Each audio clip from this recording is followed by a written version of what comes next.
أعوذ بالله من الشيطان الرجيم. بسم الله الرحمن الرحيم.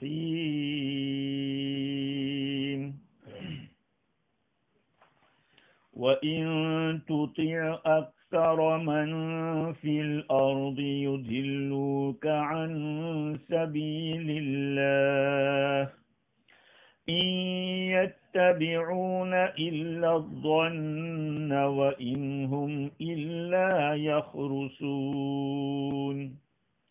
إن ربك هو أعلم من يضل عن سبيله وهو أعلم بالمهتدين. فكلوا مما ذكر اسم الله عليه إن كنتم بآياته مؤمنين. وما لكم ألا تأكلوا مما ذكر اسم الله عليه وقد فصل لكم ما حرم عليكم إلا ما اضطررتم إليه وإن كثيرا ليضلون بأهوائهم بغير علم إن ربك هو أعلم بالمعتدين. صدق اللہ العظیم. معزز سامعین، بزرگوں، پیارے بھائیوں، سننے والی خواتین، مائیں اور بہنیں،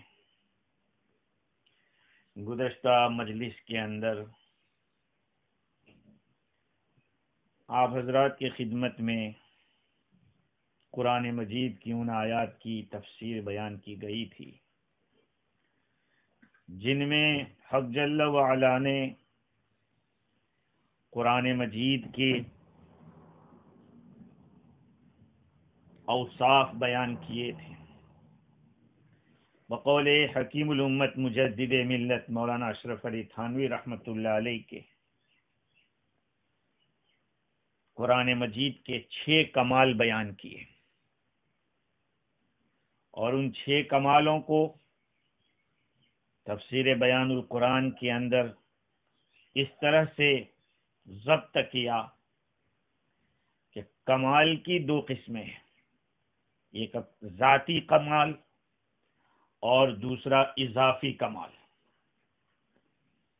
اضافی کا مطلب یہ ہے کہ دوسرے کی طرف سے نسبت کی وجہ سے، دوسرے کی طرف منسوب کرنے کی وجہ سے، یا دوسرے کی طرف سے آ رہا ہو، وہ کمال اضافی ہے. اب جو ذاتی کمال ہے تو قرآن مجید کے اندر 2 چیزیں، ایک تو الفاظ ہے اور ایک معنی ہے. اگر الفاظ کے لحاظ سے دیکھنے جائیں، جس کو فصاحت اور بلاغت کہتے ہیں، اس کے لیے اللہ تعالیٰ نے لفظ کتاب کے ذریعے اشارہ کیا کہ اگر کتاب کہنے کے قابل کوئی چیز ہے تو وہ قرآن مجید ہے. اور جہاں تک احکام اور مضامین کا تعلق ہے، اس میں 2 باتیں ہیں، ایک تو کوانٹیٹی اور ایک کوالٹی. جہاں تک کمیت ہے، کوانٹیٹی ہے، اس کے لیے مفصلہ کا لفظ لائے، اور کوالٹی کی بات ہے تو اس کے لیے صدقا و عدلا. یہ سب باتیں ذات کے اعتبار سے ہیں. اور جہاں تک اضافی کا تعلق ہے تو وہ اتارنے والی ذات با کمال ہے، اس لیے کلام کمال کا ہے، تو اس کے لیے هو الذی انزل کا لفظ لائے. افغیر اللہ ابتغی حکما وهو الذی انزل، وہ اللہ تعالیٰ نے اتارا ہے، اور اگر منزل کے اعتبار سے دیکھیں، یہ تو منزل ہے، اتارنے والے کے اعتبار سے کمال ہے، اور اگر اتارا ہوا جو کلام ہے اس کے اعتبار سے اس میں کمال ہے، تو اس میں دو چیزیں ہیں۔ اور جتنے کلام اللہ نے اتارے وہ اس قرآن کی تائید کر رہے ہیں، یا یہ کہ تفصیل کر رہے ہیں، تو اس کے لیے یعلمون کا لفظ لائے۔ دوسری کتابیں اس کی تائید میں ہے، دوسری کتب منزلہ اس کی مؤید ہیں۔ تورات میں بھی، انجیل میں بھی قرآن مجید کے بارے میں باتیں آئی جس کو اللہ تعالیٰ نے یعلمون کے لفظ سے، والذین آتیناہم الکتاب یعلمون، وہ جانتے ہیں کہ قرآن حق ہے۔ اور دوسری بات یہ ہے کہ اور کتابیں ہیں ان پر اس کو فضیلت حاصل ہے، اس کے لیے لا مبدل لکلماتی کا لفظ لائے کہ یہ ایسی کتاب ہے کہ اس کو ساری کتابوں کے اوپر فضیلت حاصل ہے، کوئی اس کو چینج نہیں کر سکتا ہے۔ یہ وجہ ضبط واقعتاً حضرت حکیم الامت ہی کو اللہ تعالیٰ نے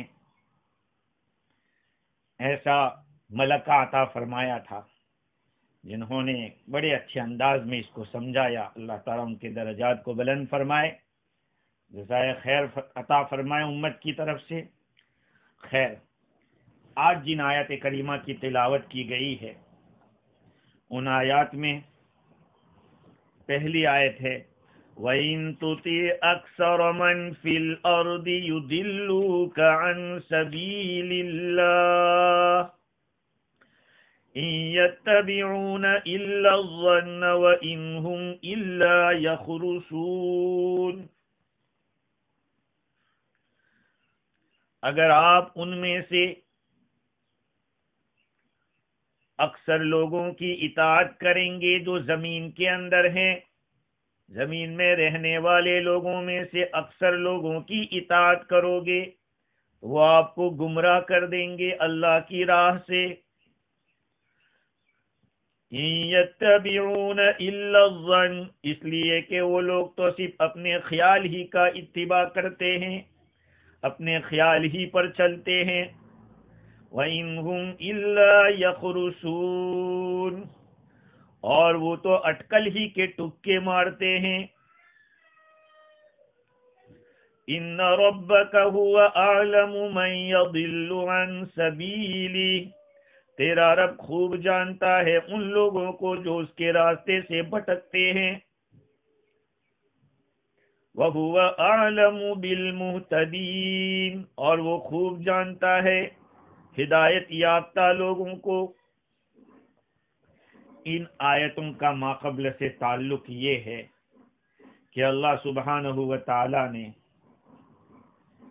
کفار کے جو شبہات تھے اور ڈاؤٹ تھے حضور اکرم صلی اللہ علیہ وسلم کی نبوت کے بارے میں، قرآن مجید کے منزل من السماء ہونے کے بارے میں، آسمان سے اللہ نے اتارا ہے اس کے بارے میں، اس کے دلائل اللہ تعالیٰ نے بیان کیے۔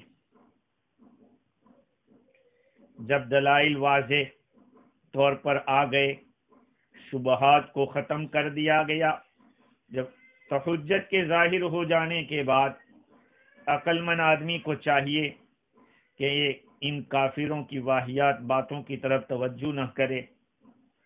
مناسب نہیں ہے کہ ان کی فاسد باتوں کی وجہ سے آدمی تشویش میں پڑے۔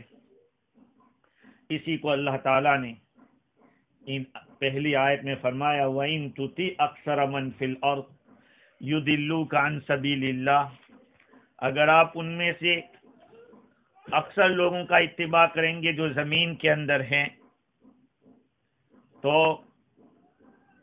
وہ آپ کو گمراہ کر دیں گے۔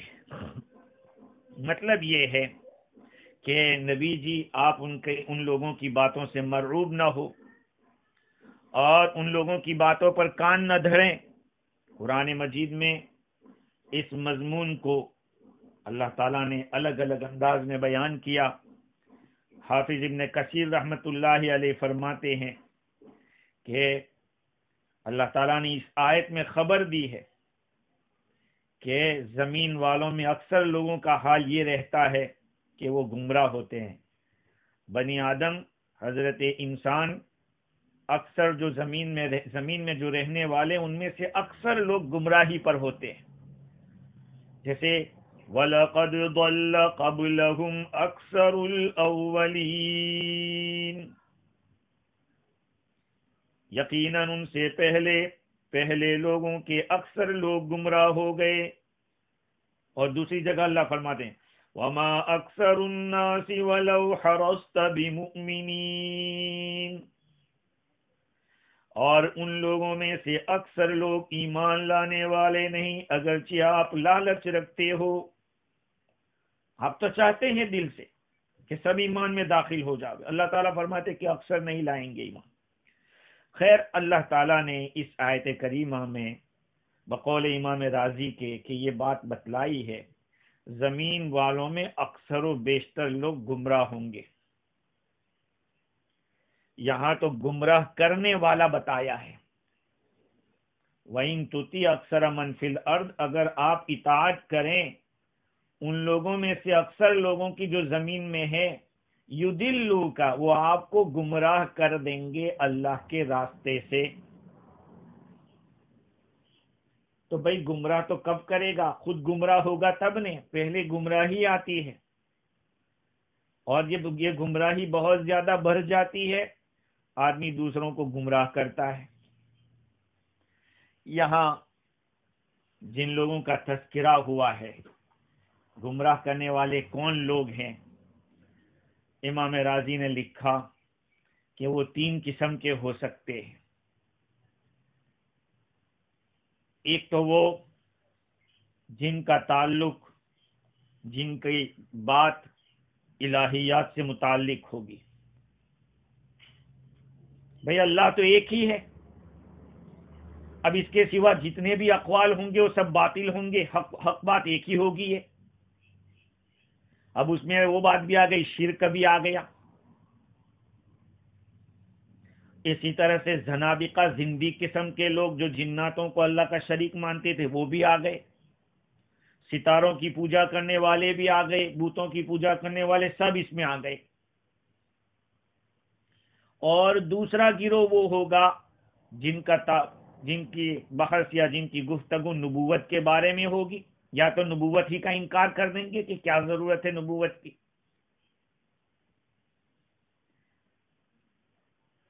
مجھے ایک بات یاد آ گئی تو کہہ دیتا ہوں. مولانا سید احمد بریلوی رحمت اللہ علیہ،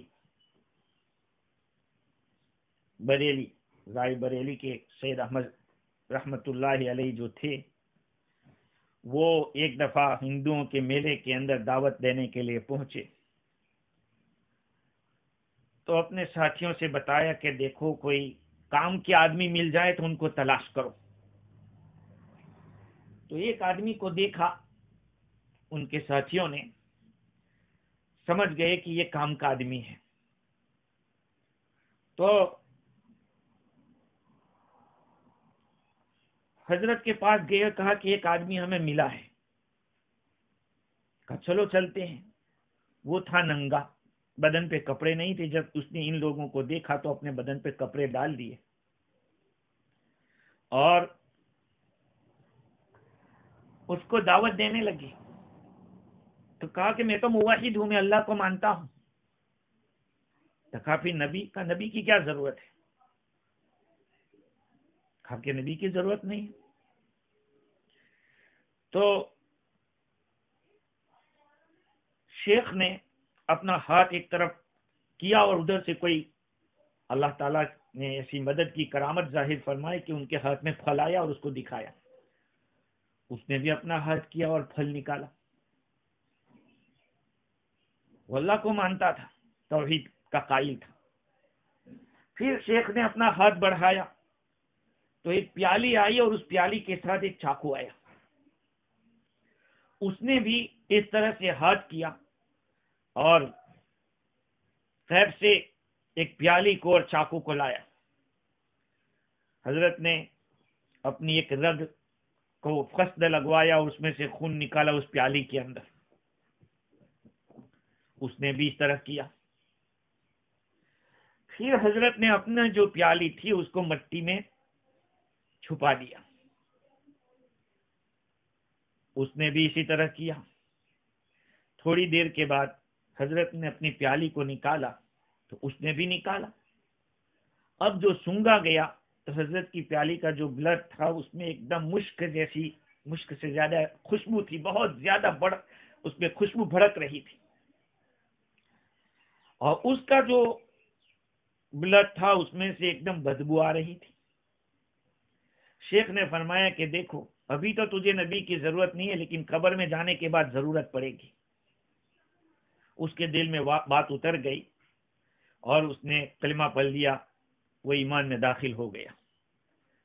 تو بھائی نبوت کی ضرورت ہے دنیا میں. خدا کو مانتے نبی کو نہیں مانتے، ایسے بھی ہوتے ہیں. یا کچھ ایسے ہوتے ہیں کہ خاص نبی کا انکار کرتے ہیں، جیسے کہ کرسچن عیسیٰ علیہ السلام کو تو خدا اور یہ مانتے، لیکن جوئس لوگ نبیوں کو مانتے لیکن حضرت عیسیٰ علیہ السلام کو اور ہمارے نبی کو نہیں مانتے. تو یہ دوسرا گروہ ہے.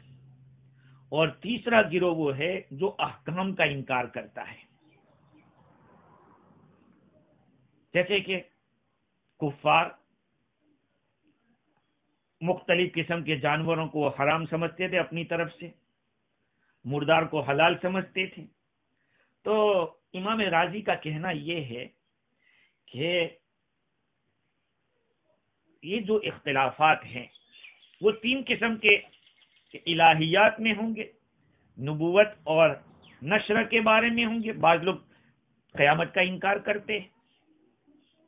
اور تیسرا احکام کا انکار. یہ سب اس کے اندر داخل ہے. وَإِن تُطِعْ أَكْثَرَ مَنْ فِي الْأَرْضِ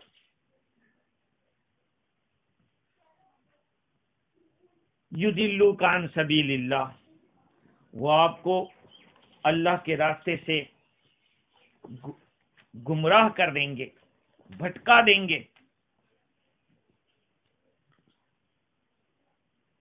خلاصہ کلام یہ ہے کہ نبی اکرم صلی اللہ علیہ وسلم کو اس آیت کریمہ میں یہ بتلایا گیا کہ ان کی تعداد جو زیادہ ہے نہ ماننے والوں کی، ان کی اکثریت سے مرعوب ہو کر ان کی موافقت کا خیال بھی نہ فرمائے، کیونکہ یہ سب بے اصول اور بے راہ چلنے والے ہیں. اللہ تعالیٰ فرماتے ہیں یتبعون الا الظن، وہ تو اپنے خیال پر چلتے ہیں. یعنی جو کفار آپ سے آپ کے دین کے بارے میں، آپ کے مذہب کے بارے میں جو جھگڑا کر رہے ہیں، وہ خود اپنے مذہب کے بارے میں یقین کے اوپر نہیں ہے. ان کا مذہب صحیح ہے یعنی اس کا ان کو بھی یقین نہیں ہے، بلکہ وہ خود کہتے ہیں کہ اپنے باپ دادا کو کرتے دیکھا تھا. وہ تو اٹکل کے ٹکے مارتے ہیں. بہت ساری باتیں آپ دیکھیں گے دوسرے مذاہب والوں کی جو اپنے مذہب کے بارے میں بیان کرتے ہیں، اسٹوری کی طرح کی باتیں ہوتی ہیں، جس کے نہ کوئی سر ہوتا ہے نہ کوئی پیر ہوتا ہے، سنی سنائی بات چلتی ہے. اسی لیے میرے بھائیوں، دین کے معاملے میں بھی سنی سنائی والی بات نہیں ہونی چاہیے، پکی بات ہونی چاہیے. علماء کو بھی چاہیے کہ اپنے بیانوں کو حوالے کے ساتھ بیان کریں، کیونکہ اسی سے طاقت پیدا ہوتی ہے. تو ایک بات تو یہ کہ یہ لوگ اپنے خیال کا اتباع کرتے ہیں. امام رازی نے ایک تفسیر یہ بتلائی کہ اپنے مذہب کے بارے میں ہی ان کو یقین نہیں ہے، اپنے مذہب کی باتوں کو بھی وہ اٹکل کے ٹکے مار کے بیان کرتے ہیں. اور دوسری تفسیر ان یتبعون الا الظن کے اندر یہ ہے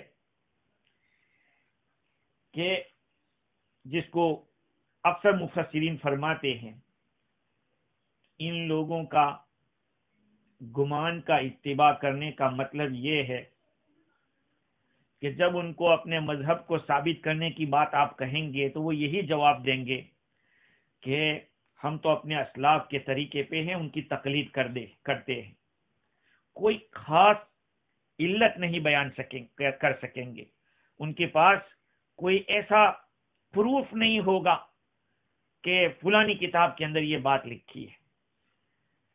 اور الحمدللہ ہمارے مذہب اسلام کے اندر ہر بات کا ایک ثبوت ہوتا ہے، بغیر ثبوت کی بات کا اعتبار نہیں ہوتا ہے، اور جو بات اس طرح کی ہوتی ہے وہ ریجیکٹ کر دی جاتی ہے۔ خیر، امام رازی نے ایک بات یہاں پر اور بیان کر دی، چونکہ مسئلہ آیا ہے اس لیے کہہ دیتا ہوں کہ جو شریعت کے دلائل ہے وہ 4 قسم کے ہیں: کتاب و سنت، قیاس و اجماع امت۔ کتاب اللہ یعنی قرآن مجید سے آپ کو کوئی مسئلہ ملے گا، یا ہے کہ احادیث شریفہ میں ملے گا، یا صحابہ کرام اور امت کا اجماع ہوگا کسی بات کے اوپر، اور چوتھا یہ کہ یہی کتاب و سنت کے اندر غور و خوض کر کے آدمی، فقہائے کرام، مفتیان عظام، اس میں غور و فکر کر کے دلیل جو ہے اس کی علت، اس کا جو لم ہے اس کی وہ نکالیں گے، اور لم دیکھ کر اس مسئلے کو دوسری جگہ پہ فٹ کریں گے، جس کو قیاس کہا جاتا ہے۔ تو بعض لوگوں نے جو قیاس کا انکار کرتے ہیں، اب دنیا میں ایسے لوگ ہیں جو اپنے آپ کو اہل حدیث کہتے ہیں اور کہتے ہیں ہم تو قرآن اور حدیث۔ ارے بھائی، حضرت معاذ رضی اللہ تعالیٰ عنہ سے بھی حضور نے پوچھا تھا کہ کوئی مسئلہ نہیں پاؤ گے، تو آخر میں یہی کہا، انہوں نے عرض کیا تھا کہ قیاس کریں گے۔ تو قیاس کی تو ضرورت پڑے گی، وہ مسائل یا وہ حالات جو حضور اکرم صلی اللہ علیہ وسلم کے زمانے میں نہیں تھے، حالات نئے پیدا ہوئے، تو ان کا سولوشن نکالنے کے لیے ہمیں قرآن اور حدیث کی گہرائی میں جانا پڑے گا، اور وہاں سے اصل مسئلے کی جو لم ہے، اس کا ریزن ہے، اس کو نکال کر وہی ریزن اگر دوسری جگہ پایا جاتا ہو تو وہاں حکم کو پہنچایا جائے گا۔ اسی کو قیاس کہتے۔ تو اس کے ذریعے کچھ لوگوں نے یہ کہا کہ دیکھو یہ تبیون الا الظن، خیال کے اوپر، یہ خیال نہیں ہے، قرآن اور حدیث جس کی پشت پر ہو وہ پھر خیال نہیں رہتا، وہ ایک دلیل بن جاتی ہے۔ خیر، اللہ تعالیٰ فرماتے ہیں وَإِنْهُمْ إِلَّا يَخْرُصُونَ، وہ تو اٹکل کے ٹکے لگاتے ہیں، اٹکل کی باتیں کرتے ہیں۔ إِنَّ رَبَّكَ هُوَ أَعْلَمُ مَنْ يَضِلُّ عَنْ سَبِيلِهِ وَهُوَ أَعْلَمُ بِالْمُهْتَدِينَ، بے شک تیرا رب خوب جانتا ہے ان لوگوں کو جو اس کے راستے سے بھٹک جاتے ہیں، اور وہ خوب جانتا ہے ان لوگوں پر جو صحیح راستے پر ہیں۔ ان ربک هو اعلم من يضل عن سبیلہ، من يضل عن سبیلہ، اللہ تعالیٰ خوب جانتا ہے ان کو جو کہ اس کے راستے سے بھٹک جاتے ہیں۔ مطلب یہ ہے کہ پہلے ہدایت ہوتی ہے، بھٹکنا بعد میں پایا جاتا ہے۔ علامہ آلوسی نے لکھا ہے کہ یہ تو آیت ہی سے پتہ چل رہا ہے،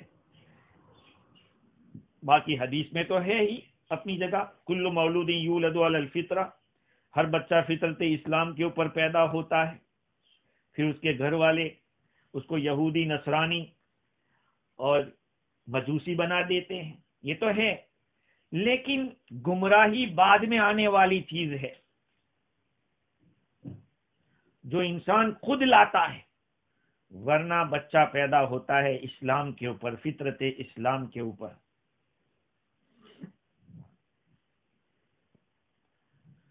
ان ربک هو اعلم من يضل عن سبیلہ وهو اعلم بالمهتدین۔ امام رازی نے اس آیت کریمہ کی تفسیر کے اندر 2 قول لکھے ہیں۔ ایک تو یہ کہ آپ نے یہ جان لیا کہ حق کیا ہے، باطل کیا ہے۔ جب یہ جان لیا ہے تو آپ ان کفار کے قید و بند میں رہنے کی کوشش نہ کریں، بلکہ آپ اپنا معاملہ ان کے خالق کے حوالے کر دیں، اس لیے کہ وہی جانتا ہے کہ ہدایت یافتہ کون ہے اور گمراہ کون ہے۔ وہی ہر ایک کو بدلہ دے گا، جیسا جس کا عمل ہوگا اس عمل کے مطابق اللہ تعالیٰ جزا و سزا دے گا. ایک قول تو یہ. اور دوسرا قول اس آیت کی تفسیر میں یہ ہے کہ اگرچہ کفار نے اپنی طرف سے اپنی یقین کے ہونے کے اور پختہ ہونے کا دعویٰ کر رکھا ہے، وہ تو جھوٹے ہیں، کیونکہ اللہ تعالیٰ دلوں کے حالات کو اور اندر کے حالات کو جانتا ہے. اللہ تعالیٰ خوب جانتا ہے کہ یہ لوگ گمراہی کے راستے میں حیران ہے، وہ جہالت کی وادیوں کے اندر بھٹک رہے ہیں. یہ ہے اس کی تفسیر. اور ایک بات یہ ہے، ان ربک هو اعلم، یہاں پہ عربی جاننے والے حضرات جانتے ہیں یا فل التفضیل ہے، لیکن بعد والا جو من یضل عن سبیلہ ہے وہ اس کا مفعول ہے. ہاں، اس کی اضافت نہیں کریں گے، اس کو مفعول قرار دیں گے، جیسے کہ علامہ آلوسی نے بتلایا ہے رحمت اللہ علیہ نے کہ اگر اضافت کرنے جاتے ہیں تو معنی صحیح نہیں بیٹھتا، وہ اس کا مفعول ہے. اللہ تعالیٰ ان کو جانتا ہے خوب جو اس کے راستے سے بھٹک جاتے ہیں. اور علامہ حدادی کے حوالے سے علامہ حقی نے لکھا ہے کہ اللہ تعالیٰ نے اعلم کا لفظ یہاں بیان کیا، ان ربک هو اعلم، خوب جانتا ہے، اس لیے کہ اللہ تعالیٰ ہر چیز کو تمام اینگل سے جانتا ہے. ہم لوگ کسی چیز کو جانتے ہیں تو کسی ایک اینگل سے، اللہ تعالیٰ اس کے تمام اینگل سے، ہر اعتبار سے اس کو جانتے ہیں. اور بعض علماء کرام نے اس کے ایک معنی یہ بھی بتلائے، ان ربک هو اعلم من یضل، هو اعلم هو یعلم، اللہ تعالیٰ جانتا ہے، اور پھر من یضل اس کا مفعول ہوگا. اور ایک مطلب یہ بھی ہے، ہوا ان ربک هو اعلم من یضل، تیرا رب خوب جانتا ہے کہ کون سے لوگ اپنے راستے سے بھٹکے ہوئے ہیں یا بھٹک جاتے ہیں. یہ ایک معنی امام رازی نے بتلایا ہے. هو اعلم بالمہتدین، اور اللہ تعالی ہدایت یافتہ لوگوں کو بھی جانتے ہیں. فَكُلُوا مِمَّا ذُكِرَ اسْمُ اللَّهِ عَلَيْهِ إِن كُنتُم بِآيَاتِهِ مُؤْمِنِينَ.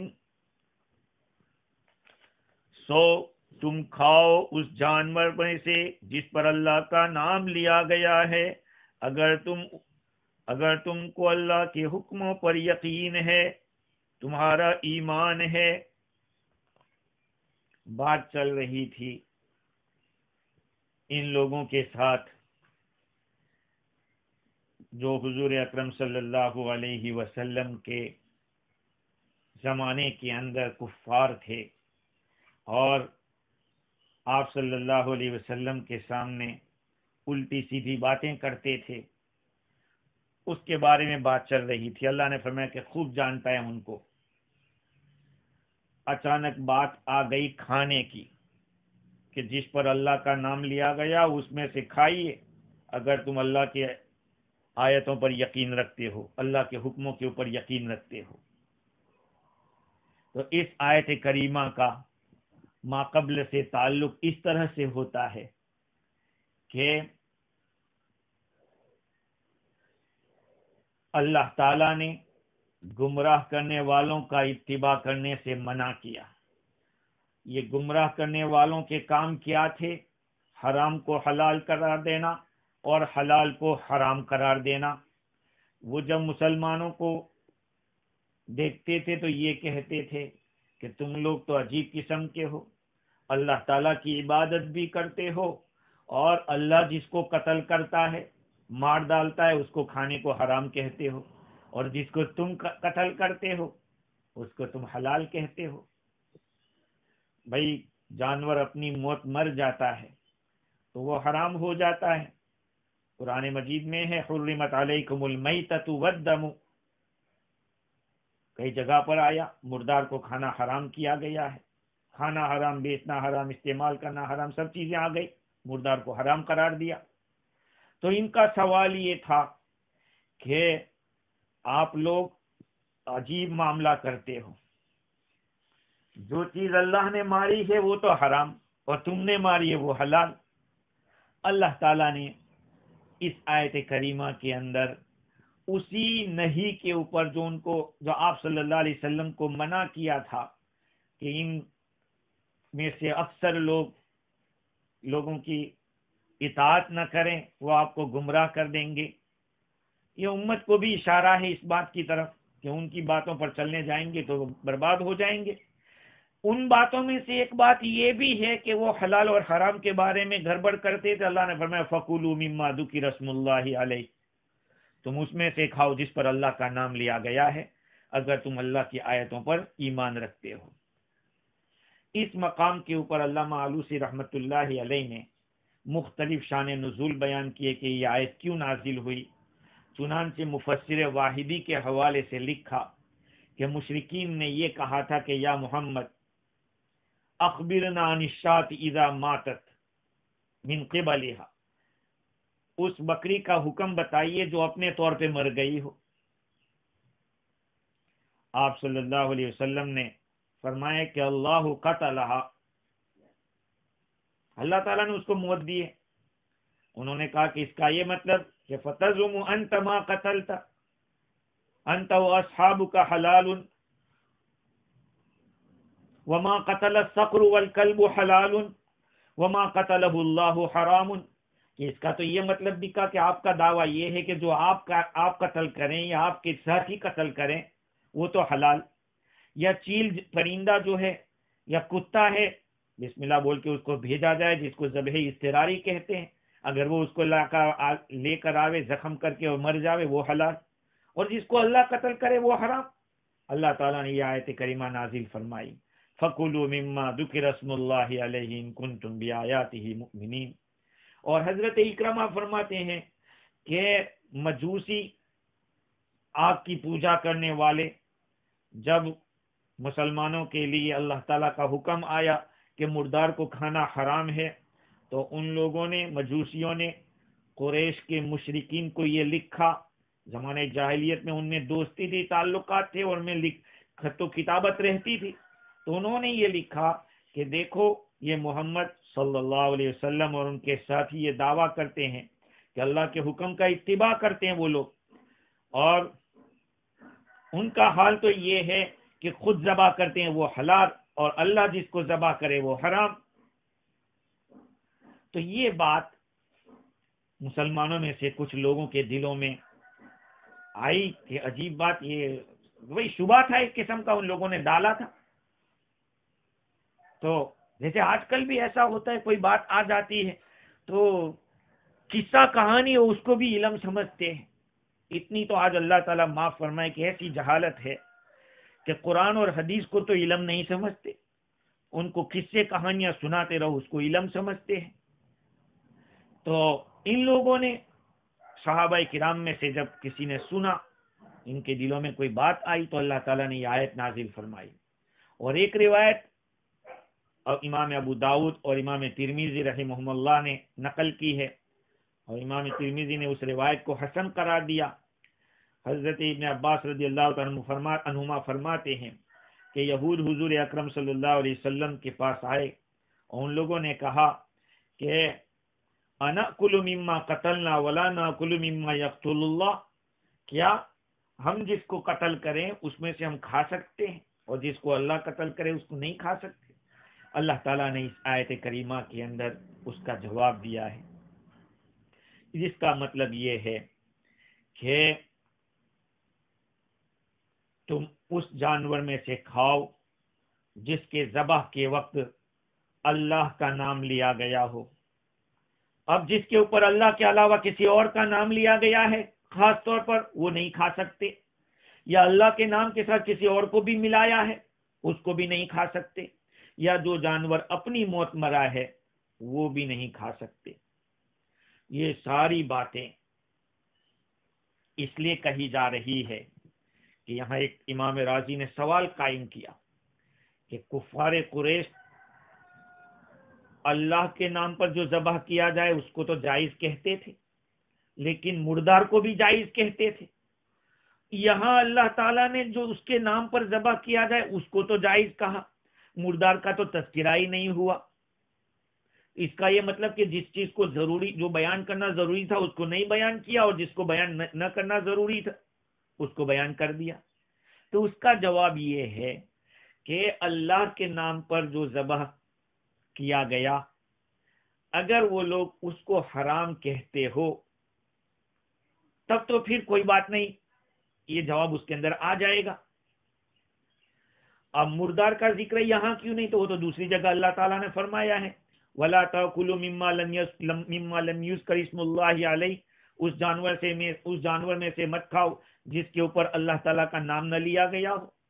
تو اب چاہے کسی غیر نے ذبح کیا ہو، یا یہ کہ کسی نے بسم اللہ ہی نہیں پڑھی جان بوجھ کے، یا یہ کہ جانور خود ہی مر گیا ہے، یہ سب چیزیں اس میں داخل ہو جائے گی.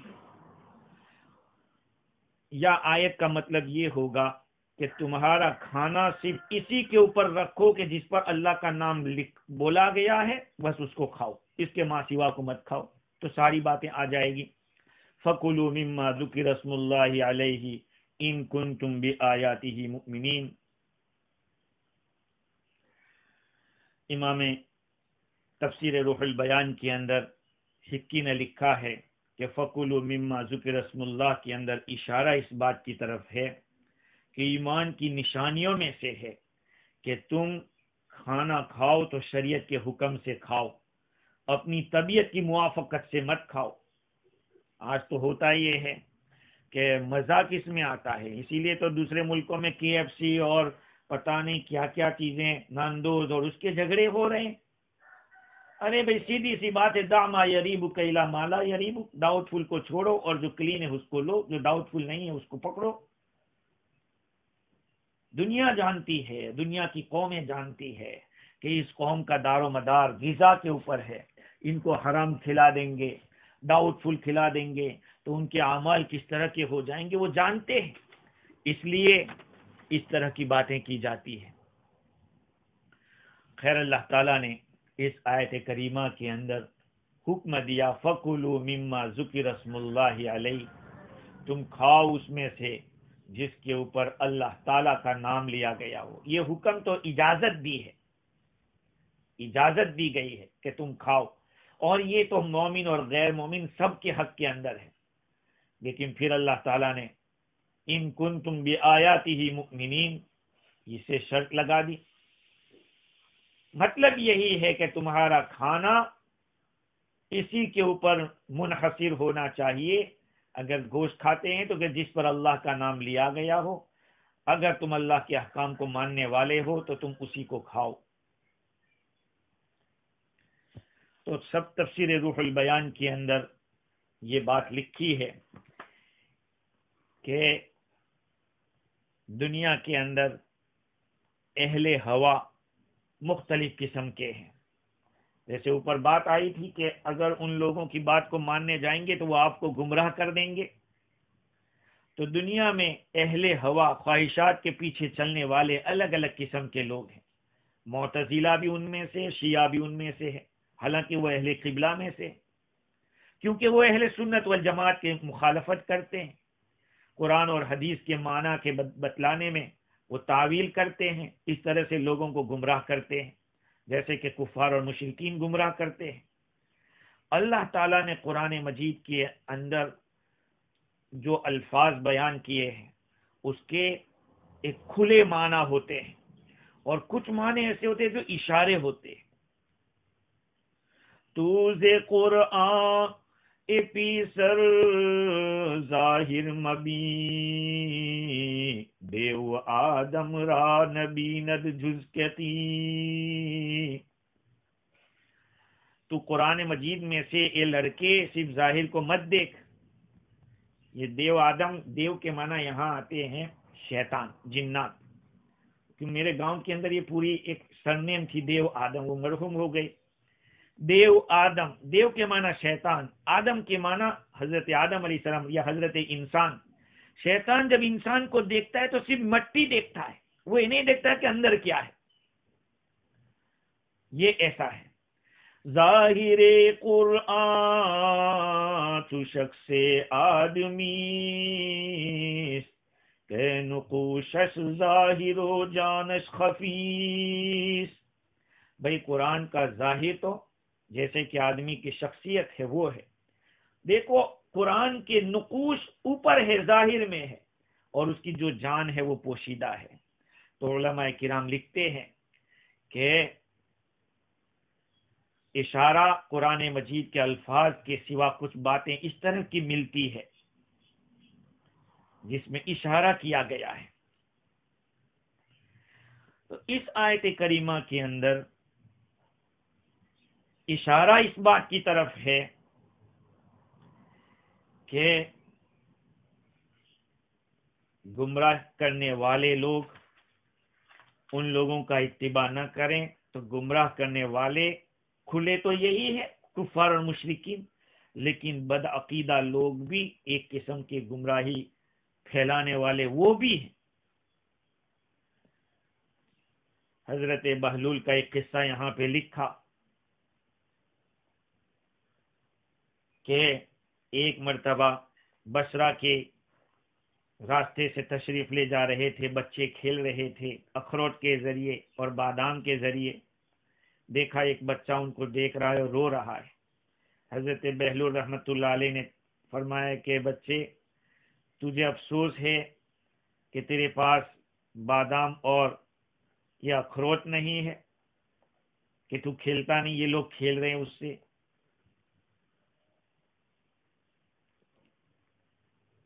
تو اگر تو کہتا ہو تو میں بھی تیرے لیے کچھ خرید کے لا دوں اخروٹ اور بادام، تو بھی کھیل. اس لڑکے نے اپنی آنکھ میری طرف اٹھائی، کہا یا قلیل العقل، یہ کم عقل، ما للہ بخلقنا، ہم کھیل کے لیے پیدا نہیں کیے گئے. تو میں نے پوچھا کہ اے بنی فلماذا خلقنا، ہم کیوں پیدا کیے گئے بتاؤ. فقال للعلم والعبادہ، ہم تو علم اور عبادت کے لیے پیدا کیے گئے ہیں. کہ یہ کیسے تجھے پتا چلا؟ کہا کہ بارک اللہ فی. لڑکی کو دعا دی کہ بیٹا بتاؤ کہاں سے تم کو پتا چلا؟ کہا فحسبتم انما خلقناکم عبثا وانکم الینا لا ترجعون، کیا تم نے سمجھ لیا ہے کہ تم بیکار پیدا کیے گئے ہو اور ہماری طرف نہیں لوٹائے جاؤ گے؟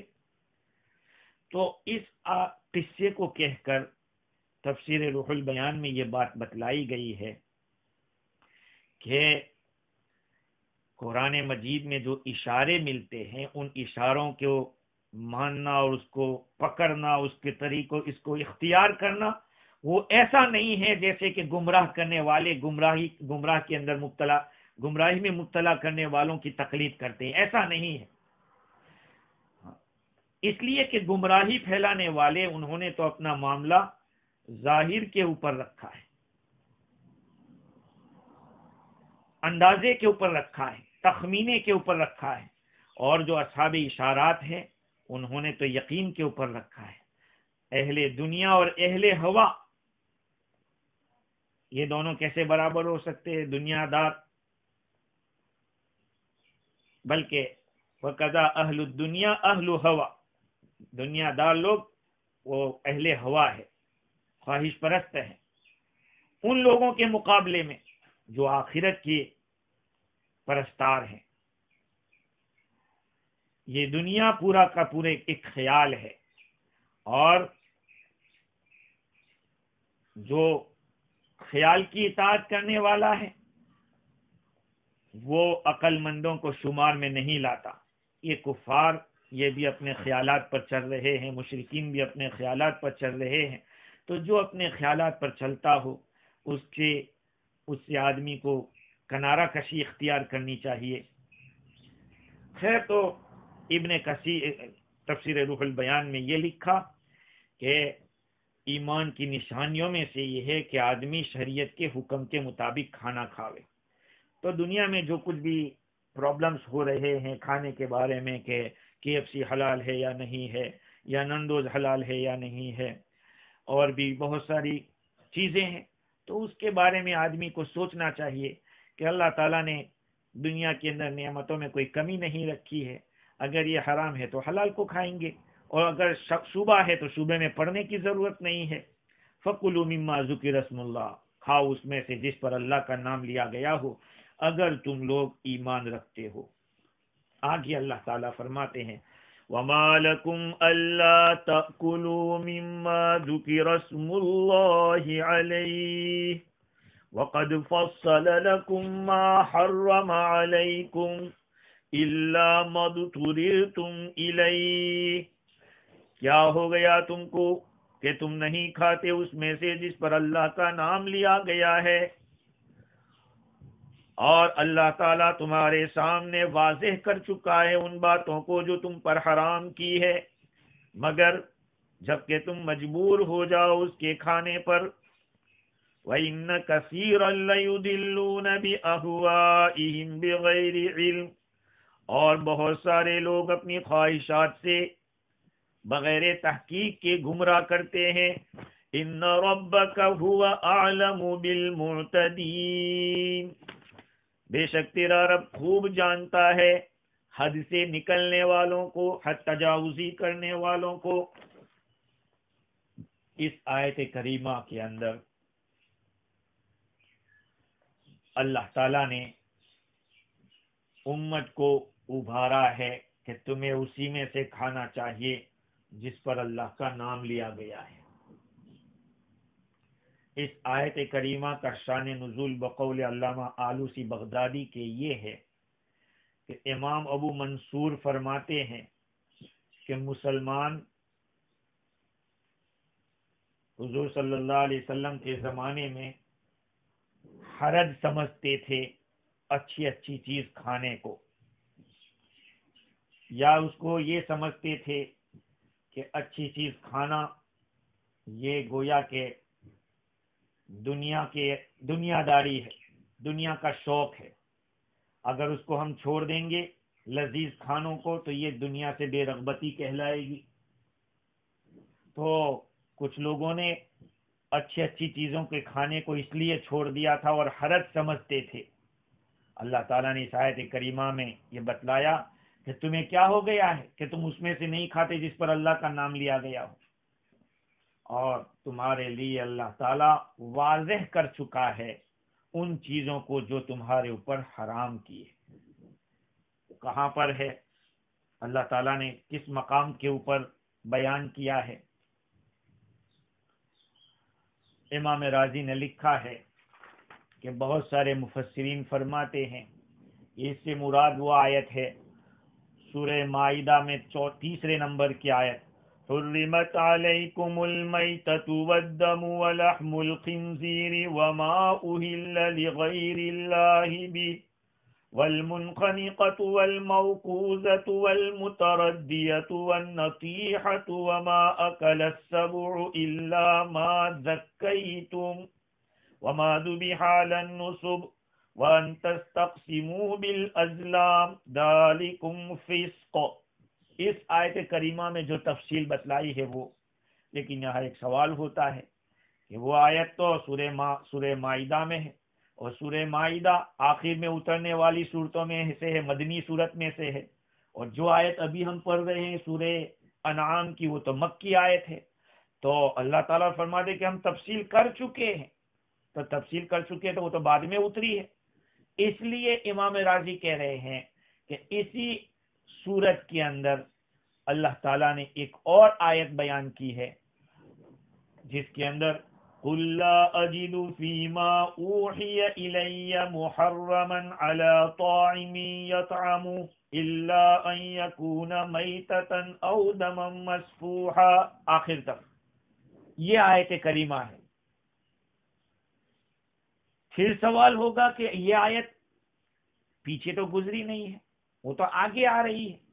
اس کا جواب تو بہت آسان ہے کہ اگرچہ آیت کریمہ ذکر کرنے میں بعد میں ہے، بہت بعد بھی نہیں ہے، تھوڑی سی کچھ آیتوں کے بعد یہ بھی آنے والی ہے آیت، اتنی تاخیر کا بہت زیادہ اعتبار نہیں ہوتا. اللہ تعالیٰ فرماتے ہیں کہ تمہارے سامنے واضح کر چکے ہیں کہ کیا چیز تمہارے لیے حلال ہے، کون سی چیز تمہارے لیے حرام ہے.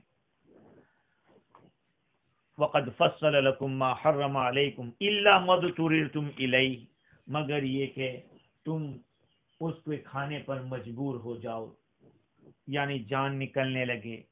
وہ ساری تفصیلات پہلے گزر چکی ہے کہ آدمی مجبور ہو جائے تو کیا کر سکتا ہے اور کتنا کھا سکتا ہے۔ اللہ تعالیٰ آگے فرماتے ہیں وَإِنَّ كَثِيرًا لَيُضِلُّونَ بِأَهْوَائِهِمْ بِغَيْرِ علم، ان میں سے اکثر لوگ اپنی خواہشات سے گمراہ کرتے ہیں۔ یہ کون ہے گمراہ کرنے والے؟ اس کے بارے میں رازی نے لکھا ہے کہ عمرو بن لحی اور اس کے سوا دوسرے مشرکین، اس لیے کہ عمرو بن لحی یہی پہلا آدمی ہے جس نے حضرت سیدنا اسماعیل علیہ السلام کے مذہب کو چینج کیا۔ اس نے ہی وہ بحیرہ جانور اور سائبہ جانور ان ساری چیزوں کو اسی نے اختیار کیا، اور مردار کو کھانے کا جو رواج ہے اسی نے شروع کیا۔ اس لیے وَإِنَّ كَثِيرًا لَيُضِلُّونَ کے کا مصداق اس کو بتلایا گیا ہے۔ اور زجاج فرماتے ہیں کہ اس سے مراد وہ لوگ ہیں جو مردے کو حلال قرار دیتے ہیں اور اس کے حلال قرار دینے کے لیے مسلمانوں سے مناظرے کرتے ہیں، اور اس طرح کہتے ہیں کہ تمہارا ذبح کیا، تمہارا مارا ہوا اس کے مقابلے میں اللہ کا مارا ہوا اچھا ہے۔ اسی طرح سے ہر وہ جو بتوں کی عبادت میں حضور صلی اللہ علیہ وسلم بتوں کی عبادت میں لوگوں کو ورگلاتے ہیں، ابھارتے ہیں، حضور صلی اللہ علیہ وسلم کی نبوت میں طعنہ دیتے ہیں، یہ سارے کے سارے اپنے خواہشات کے پیچھے چلنے والے ہیں۔ نہ ان کے پاس کوئی بصیرت ہے، نہ ان کے پاس کوئی علم ہے۔ یہاں پہ امام رازی نے لکھا کہ اس آیت کریمہ سے ایک بات معلوم ہوتی ہے جو اللہ تعالیٰ فرماتے ہیں وَإِنَّ كَثِيرًا لَيُضِلُّونَ بِأَهْوَائِهِمْ، ان میں سے اکثر لوگ اپنی خواہشات سے گمراہ کرتے ہیں۔ تو اس آیت سے پتہ چلتا ہے کہ دین کے معاملے میں یاد رکھے جو بات کہیں، دین خاص طور پر عقائد کے بارے میں امام رازی لکھ رہے ہیں کہ دین کے معاملے میں صرف تقلید سے کام نہیں چلے گا۔ اللہ تعالیٰ کو مانتے ہیں، بالکل دلائل سے مانتے ہیں، رسول اللہ صلی اللہ علیہ وسلم کو ہم نبی مانتے ہیں، دلائل سے مانتے ہیں۔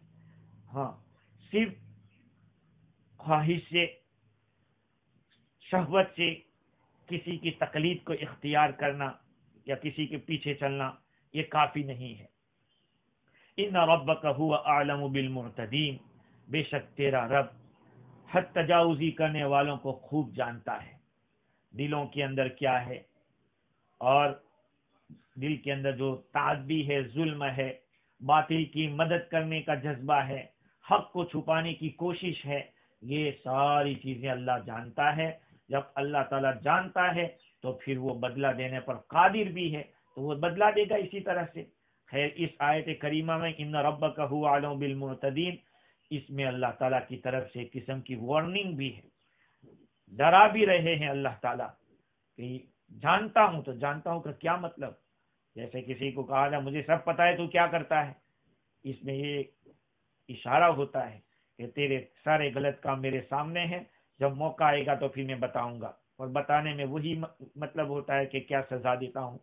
خیر، اللہ تعالیٰ ہم لوگوں کے ایمان کی حفاظت فرماوے، اور جو صحیح ہے اسی کو اختیار کرنے کی توفیق عطا فرمائے، حلال کو اختیار کرنے کے اور حرام سے بچنے کی توفیق عطا فرمائے۔ وآخر دعوانا الحمدللہ۔